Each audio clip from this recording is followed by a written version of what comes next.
ನಾನು ಸಂತೋಷ್ ರಾಠೋಡ್. ಜಾತಿ ಗಣತಿ ವರದಿ ಜಾರಿಗೆ ಸಂಬಂಧಪಟ್ಟಂತೆ ಒಂದು ಬ್ರೇಕಿಂಗ್ ಅಪ್ಡೇಟ್ಸ್ ಬರ್ತಾ ಇದೆ. ಜಾತಿ ಗಣತಿ ಜಾರಿ ನಿರ್ಧಾರಕ್ಕೆ ಈಗ ಕ್ಷಣಗಣನೆ ಆರಂಭವಾಗ್ತಾ ಇದೆ. ವಿಧಾನಸೌಧದಲ್ಲಿ ವಿಶೇಷ ಸಂಪುಟ ಸಭೆ ನಡೀತಾ ಇದೆ. ಸಿಎಂ ಸಿದ್ದರಾಮಯ್ಯ ಅವರ ನೇತೃತ್ವದಲ್ಲಿ ಸಚಿವರ ಅಭಿಪ್ರಾಯಗಳನ್ನು ಸಂಗ್ರಹಣೆ ಮಾಡಲಾಗ್ತಾ ಇದೆ. ಸಚಿವರುಗಳ ಒಂದು ಅಭಿಪ್ರಾಯ ಏನು, ಇದನ್ನ ಸಿಎಂ ಸಿದ್ದರಾಮಯ್ಯ ಅವರು ಈಗ ಸಂಗ್ರಹ ಮಾಡ್ತಾ ಇದ್ದಾರೆ. ಕಳೆದ 1 ಗಂಟೆಯಿಂದ ನಡೀತಾ ಇರುವಂತಹ ಚರ್ಚೆ ಈಗ ತಾರ್ಕಿಕ ಅಂತ್ಯಕ್ಕೆ ಬರ್ತಾ ಇದೆ. ಇನ್ನು ಸ್ವಪಕ್ಷದಲ್ಲೇ ಪರ ವಿರೋಧದ ನಡುವೆ ಹೈ ವೋಲ್ಟೇಜ್ ಮೀಟಿಂಗ್ ನಡೀತಾ ಇದೆ. ಒಂದೆಡೆ ಪ್ರಬಲ ಸಮುದಾಯಗಳು ಇದಕ್ಕೆ ವಿರೋಧವನ್ನು ವ್ಯಕ್ತಪಡಿಸಿದ್ವು. ಈ ನಡುವೆ ಸಿಎಂ ಸಿದ್ದರಾಮಯ್ಯ ಅವರ ಒಂದು ನೇತೃತ್ವದಲ್ಲಿ ನಡೀತಾ ಇರುವಂತಹ ಮೀಟಿಂಗ್ನಲ್ಲಿ ಈಗ ಪರ ವಿರೋಧದ ಚರ್ಚೆಗಳು ಆರಂಭವಾಗಿದೆ ಅನ್ನುವಂತಹ ಮಾತುಗಳು ಕೇಳಿಬರ್ತಾ ಇದೆ. ಇನ್ನು ಹೈ ವೋಲ್ಟೇಜ್ ಮೀಟಿಂಗ್ನಲ್ಲಿ ಹಲವಾರು ವಿಷಯಗಳು ಚರ್ಚೆ ಆಗ್ತಾ ಇದೆ. ಇವತ್ತೇ ಜಾತಿ ಗಣತಿ ಜಾರಿ ಮಾಡುವಂತಹ ಭವಿಷ್ಯ ನಿರ್ಧಾರ ಆಗುತ್ತಾ ಅನ್ನುವಂತಹ ಪ್ರಶ್ನೆ ಕೂಡ ಕಾಡ್ತಾ ಇದೆ. ಇಡೀ ರಾಜ್ಯಕ್ಕೆ ಕಾಡ್ತಾ ಇರುವಂತಹ ಪ್ರಶ್ನೆ, ಇವತ್ತು ಜಾರಿಯಾಗುತ್ತಾ ಇಲ್ವಾ, ಅದರ ಭವಿಷ್ಯ ಏನಿದೆ ಅದನ್ನು ಇವತ್ತು ನಿರ್ಧಾರ ಮಾಡ್ತಾರಾ ಅಥವಾ ಇಲ್ಲ ಮತ್ತೆ ಮುಂದೂಡಿಕೆ ಆಗುತ್ತಾ ಅನ್ನುವಂತಹ ಪ್ರಶ್ನೆಗಳು ಕಾಡ್ತಾ ಇದೆ. ಇನ್ನೇನು ತಾರ್ಕಿಕ ಅಂತ್ಯಕ್ಕೆ ಬರ್ತಾ ಇದೆ. ಹೀಗಾಗಿ ಸಚಿವ ಸಂಪುಟ ಸಭೆಯಲ್ಲಿ ಏನೆಲ್ಲ ಚರ್ಚೆ ಆಯಿತು, ಸಚಿವರುಗಳು ತಮ್ಮ ಅಭಿಪ್ರಾಯವನ್ನ ಏನೆಲ್ಲ ವ್ಯಕ್ತಪಡಿಸಿದ್ದಾರೆ, ಯಾರು ಪರವಾಗಿದ್ದಾರೆ, ಯಾರು ವಿರುದ್ಧವಾಗಿದ್ದಾರೆ, ಇದೆಲ್ಲವೂ ಕೂಡ ಕೆಲವು ಕ್ಷಣಗಳಲ್ಲಿ ಮಾಹಿತಿಗಳು ಲಭ್ಯವಾಗುತ್ತೆ. ಕಳೆದ 1 ಗಂಟೆಯಿಂದ ಚರ್ಚೆ ನಡೀತಾ ಇದೆ. 1 ಗಂಟೆಯಿಂದ ಜಾತಿ ಗಣತಿ ವರದಿಗೆ ಸಂಬಂಧಪಟ್ಟಂತೆ ಚರ್ಚೆ ಆಗ್ತಾ ಇದೆ. ಹೀಗಾಗಿ ನಿರ್ಧಾರ ಏನು ಬೀಳುತ್ತೆ ಅನ್ನುವಂಥದ್ದನ್ನು ಕಾದು ನೋಡಬೇಕಾಗತ್ತೆ. ಇನ್ನು ಜಾತಿ ಗಣತಿ ಜಾರಿ ಬಗ್ಗೆ ವಿಶೇಷ ಸಂಪುಟ ಸಭೆಯಲ್ಲಿ ವಿಧಾನಸೌಧದಲ್ಲಿ ನಡೀತಾ ಇರುವಂತಹ ಸಂಪುಟ ಸಭೆಯಲ್ಲಿ ಸಾಕಷ್ಟು ವಿಚಾರಗಳು ಚರ್ಚೆ ಆಗ್ತಾ ಇದೆ. ಈ ನಡುವೆ TV5 ಕನ್ನಡ ಜೊತೆಯಲ್ಲಿ ಜಯಪ್ರಕಾಶ್ ಹೆಗಡೆ ಅವರು ಎಕ್ಸ್ಕ್ಲೂಸಿವ್ ಮಾತನಾಡಿದ್ದಾರೆ. ಜಯಪ್ರಕಾಶ್ ಹೆಗಡೆ ಅವರು ಇದಕ್ಕೆ ಸಂಬಂಧಪಟ್ಟಂತೆ ಮಾತನಾಡಿದ್ದಾರೆ. ಜಾತಿ ಗಣತಿ ವರದಿ ಸಲ್ಲಿಕೆ ಮಾಡಿದ್ರು ಜಯಪ್ರಕಾಶ್ ಹೆಗಡೆ ಅವರು. OBC ಒಂದು ಆಯೋಗದ ಅಧ್ಯಕ್ಷರಾಗಿದ್ದರು. ಇದೀಗ ಅವರು TV5 ಕನ್ನಡ ಜೊತೆಯಲ್ಲಿ ಮಾತನಾಡಿದ್ದಾರೆ.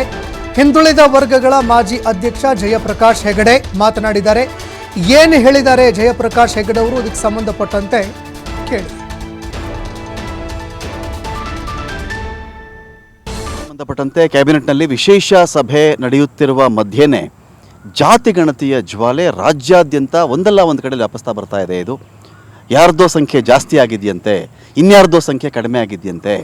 ಕಾಂತರಾಜು ಅವರ ಸಮಿತಿ ವರದಿಯಂತೆ 10 ವರ್ಷಗಳ ಹಳೆಯದಂತೆ ಅದನ್ನು ಎಂಡಲ್ಲಿ ಜಯಪ್ರಕಾಶ್ ಹೆಗಡೆ ಅವರ ಕಮಿಟಿ ಅದನ್ನು ಕಂಪ್ಲೀಟ್ ಮಾಡಿದೆ. ಇದರಲ್ಲಿ ಸರಿ ಇಲ್ಲ, ನನ್ನ ಮನೆಗೆ ಬಂದಿಲ್ಲ, ನಮ್ಮ ಜಾತಿದು ಗಣತಿನೇ ನಡೆದಿಲ್ಲ, ಎಷ್ಟೋ ಜನ ಜಾತಿನೇ ಹೇಳ್ಕೊಂಡಿಲ್ಲ, ಇಲ್ಲೇನೋ ಅನ್ಯಾಯ ನಡೀತಾ ಇದೆ. ಇಷ್ಟೆಲ್ಲ ಸಮಸ್ಯೆಗಳು ಪ್ರಶ್ನೆಗಳ ನಡುವೆ ನಿಕಟಪೂರ್ವ ಹಿಂದುಳಿದ ವರ್ಗಗಳ ಆಯೋಗದ ಅಧ್ಯಕ್ಷರಾಗಿರ್ತಕ್ಕಂತಹ ಜಯಪ್ರಕಾಶ್ ಹೆಗಡೆ ಅವರು ನಮಗೆ ಇವತ್ತು ಸಿಕ್ಕಿದ್ದಾರೆ. ಮಾತನಾಡಿಸ್ತೀನಿ ಅವ್ರನ್ನ. ಸರ್, ಒಂದು ಸಣ್ಣ ಮಾತುಕತೆಗೋಸ್ಕರ ನಿಮ್ಮ ನಾನು ಭೇಟಿ ಮಾಡಿದ್ದೀನಿ. ಸ್ವಾಗತ ಮೊದಲು ಈ ಮಾತುಕತೆಗೆ. ಧನ್ಯವಾದಗಳು. ಯಾಕಂದರೆ ಇದು ಜನರ ಮಧ್ಯದಲ್ಲಿ ಚರ್ಚೆ ಆಗದೇ ಇದ್ದರೆ ಸತ್ಯಾಂಶವರೆಗೆ ಬರೋದಿಲ್ಲ. ಅದಕ್ಕೆ ನೀವು ಒಳ್ಳೆ ಕೆಲಸ ಮಾಡ್ತಿದ್ದಾರೆ. ನಾವು ನಿಮಗೆ ಸಮಯ ಕೊಡೋದು ಭಾಳ ಮುಖ್ಯ ಅಂತ ಕಾಣ್ತದೆ. ಸರ್, ಈಗ ಈ ಜಾತಿ ಗಣತಿ ವಿಚಾರದಲ್ಲಿ ಮೊಟ್ಟ ಮೊದಲ ದೂರು, ಕಂಪ್ಲೇಂಟ್ ಅಥವಾ ಒಂದು ಅಸಹನೆ, ಒಂದು ಕೋಪ ಏನಿದೆ ಅಂತ ಹೇಳಿದ್ರೆ, ನನ್ನ ಮನೆಗೆ ಬಂದಿಲ್ಲ ಇವರು, 10 ವರ್ಷಗಳ ಹಳೆ ಕತೆ ಇದು, ಹಳಸಲು ವರದಿಯನ್ನು ಇವತ್ತು ಟೇಬಲ್ ಮಾಡ್ತಾ ಇದ್ದಾರೆ, ಇದು ಜಾರಿಯಾದರೆ ಗತಿ ಏನು, ನಮ್ಮ ಊರಿಗೆ ಬಂದಿಲ್ಲ. ಈಗ ನಾವು ಇಷ್ಟರವರೆಗೆ ಚುನಾವಣೆ ಮಾಡ್ತಾ ಇದ್ದಿದ್ದು ಯಾವ ಬೇಸಿಸ್ನಲ್ಲಿ? 2011 ಸೆನ್ಸಸ್ ಮೇಲೆ ಭಾಳಷ್ಟು ಚುನಾವಣೆಗಳಾಗಿದೆ. ಇದು 2015ರಲ್ಲಿ ಸಮೀಕ್ಷೆ ಆಗಿದ್ದು. ಸಮೀಕ್ಷೆ ಆದ ನಂತರ ಸ್ವಲ್ಪ ದಿನ 2 ಸರ್ಕಾರಗಳು ಬಂದೋಯ್ತು. ಮೊದಲು ಯಡಿಯೂರಪ್ಪನವರು ಇದ್ದರು, ಆಮೇಲೆ ಕುಮಾರಸ್ವಾಮಿ ಅವರಿದ್ದರು, ಆಮೇಲೆ ಪುನಃ ಯಡಿಯೂರಪ್ಪನವರು ಬಂದರು. ಆ ಸಂದರ್ಭದಲ್ಲಿ ನಾವು ಸಹ ಕಮಿಷನಿಗೆ ಅಧ್ಯಕ್ಷನಾಗಿ ಮೆಂಬರ್ಸ್ ಎಲ್ಲ ನಾಮಿನೇಟ್ ಆಗಿದ್ದು. ಒಂದು ವೇಳೆ ಇದು ತಪ್ಪಿದ್ದಿದ್ದರೆ ಅವತ್ತೇ ರಿಜೆಕ್ಟ್ ಮಾಡಿಬಿಟ್ಟಿದ್ರೆ ಸಮಸ್ಯೆ ಇರಲಿಲ್ಲ. ಇವತ್ತು ದೂಷಣೆ ಮಾಡಲಿಕ್ಕೆ ನಾನು ಸ್ವಲ್ಪ ಮಾಹಿತಿಯನ್ನು ಕೊಡ್ತೇನೆ ತಮಗೆ. ಈಗ 2015ರಲ್ಲಿ ಸರ್ವೆ ಮಾಡೋ ಮುಂಚೆ ರಾಜ್ಯದ ಪ್ರತಿ ಜಿಲ್ಲೆಯ ಜಿಲ್ಲಾಧಿಕಾರಿಗಳ ನೇತೃತ್ವದಲ್ಲಿ ಅಧಿಕಾರಿಗಳು ಮತ್ತು ಶಿಕ್ಷಕರಿಗೆ ಒಂದು ಫಾರ್ಮೆಟನ್ನು ಕೊಡ್ತಾರೆ. ಕ್ವಶನೇಸ್ ಹಾಕಿ 54 ಕ್ವಶನೇಸ್ ಹಾಕ್ತಾರೆ. ಅದನ್ನು ಫಿಲಪ್ ಮಾಡ್ಕೊಂಡು ಬನ್ನಿ ಅಂತ. ಫಿಲಪ್ ಮಾಡಿದ ಮೇಲೆ ಆ ಫಾರ್ಮ್ನಲ್ಲಿ ಕೆಳಗಡೆ ಮನೆಯ ಹಿರಿಯ ಅಂತ ಒಂದು ಸಹಿಗಿದೆ. ಅವ್ರಿಲ್ದೇ ಇದ್ರೆ ಬೇರೆ ಯಾರಾದರೂ ಹಾಕಿರ್ಬೋದು, ಅಥವಾ ಯಾರು ಸಮೀಕ್ಷೆಗೆ ಹೋಗಿರ್ತಾರೋ ಅವ್ರ ಸಹಿ ಇರ್ತದೆ. ಅವೆಲ್ಲ ಫಾರ್ಮ್ ಇವತ್ತು ಸಹ ನನ್ನ ಪ್ರಕಾರ ಜಿಲ್ಲಾಧಿಕಾರಿಗಳ ಕಚೇರಿಯಲ್ಲಿದೆ. ಈ ಫಾರ್ಮ್ಸನ್ನು ಫಿಲಪ್ ಮಾಡಿ ಈಗ ಅದನ್ನು ಕಂಪ್ಯೂಟರೈಸ್ ಮಾಡಿದ್ದು ಭಾರತ್ ಎಲೆಕ್ಟ್ರಾನಿಕ್ಸ್ನವರು. ಆ ಪಾಸ್ವರ್ಡ್ ಇವತ್ತು ಅವ್ರ ಹತ್ರನೇ ಇದೆ, ಬೇರೆ ಯಾರಿಗೂ ಹೋಗಲೇ ಇಲ್ಲ. ನಮಗೆ ವರದಿಯನ್ನು ಬರಿಬೇಕಾದ್ರೂ ಅವ್ರ ಮುಖಾಂತರ ದತ್ತಾಂಶವನ್ನು ತಗೊಳ್ಕಾಯ್ತು ಬಿಟ್ಟರೆ ಸ್ವತಃ ನಮಗೆ ಬೇರೆ ಯಾವುದು ಬುಕ್ಸ್ ಇದೆ, ಪ್ರಿಂಟೆಡ್ ಬುಕ್ಸ್, ಅದನ್ನು ಹುಡುಕ್ಲಿಕ್ಕೆ ಸಾಧ್ಯನೇ ಆಗೋದಿಲ್ಲ. ಪ್ರಾಕ್ಟಿಕಲಿ ಸ್ಪೀಕಿಂಗ್ ಸರ್, ಪ್ರಾಕ್ಟಿಕಲಿ 54 ಪ್ರಶ್ನೆಗಳಿಗೆ ಒಂದು ಮನೆಯವರು ಉತ್ತರ ಕೊಡಬೇಕು ಅಂದ್ರೆ 54 ಪ್ರಶ್ನೆಗಳ ಪ್ರಶ್ನಾವಳಿ, ಅದು ಕ್ವಶನ್ ಇರೋದು, ಎಷ್ಟು ಟೈಮ್ ಬೇಕಾಗ್ತಿತ್ತು ಸರ್? ಅದು ಎಷ್ಟು ಟೈಮ್ ತೊಗೊಂಡಿದ್ದಾರೋ ಗೊತ್ತಿಲ್ಲ. ಆದರೆ ನಿಮ್ಮ ಪ್ರಶ್ನೆ ಬಹಳ ಚೆನ್ನಾಗಿದೆ. ಯಾಕಂದರೆ 54 ಕ್ವಶನೇಜ್ಗೆ ಒಂದಿಮಲ್ಲಿ ಅಷ್ಟು ಟೈಮ್ ಬೇಕಾದರೆ ಯಾರಾದರೂ ಒಬ್ಬರೇ ಕೂತ್ಕೊಂಡು ಅಷ್ಟನ್ನು ಬರೀಲಿಕ್ಕೆ ಆಗ್ತದೆ ಅಂತ ನಂದು ಇನ್ನೊಂದು ಪ್ರಶ್ನೆ. ಆಗೋದಿಲ್ಲ, ಅದು ಇಂಪಾಸಿಬಲ್.